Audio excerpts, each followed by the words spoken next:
Hey everyone, today we're going to make something awesome. We're going to make a random result in Figma. I didn't even know it was possible, but it sure is. So we're going to make a frame.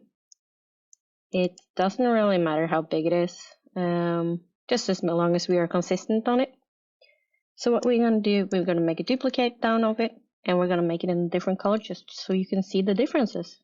So how do we make these now? We're going to make animations. So we're going to prototype, and we choose from one to the other. And we're not going to have it on click, we're going to have it after delay.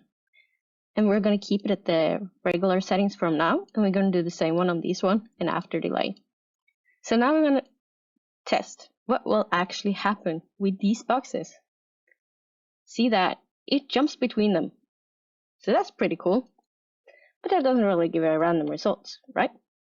But now, if I make a new box or duplicate these one, because then we make sure that we got the same size, and we remove all the animation for it, and we can add some text to it. So if I say number 1, we're going to choose K, and we're just going to scale it up for the purpose of this tutorial.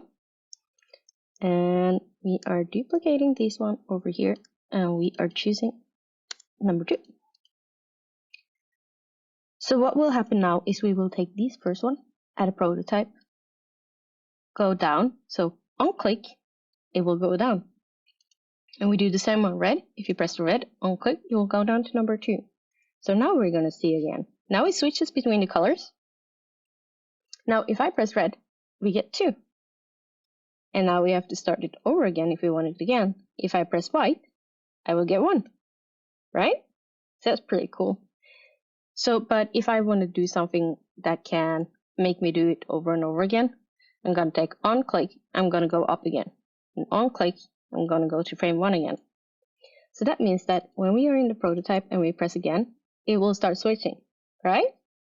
And now I can choose the color that gives that number because it goes so slow, right?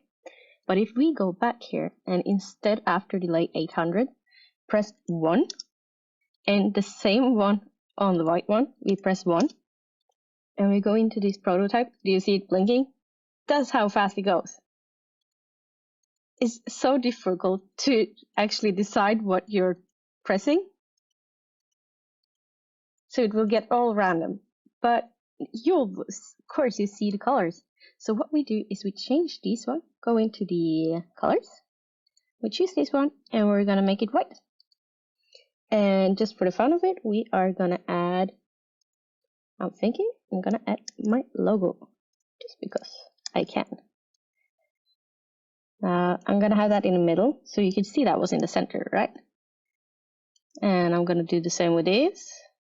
Important that you see it perfectly in the center.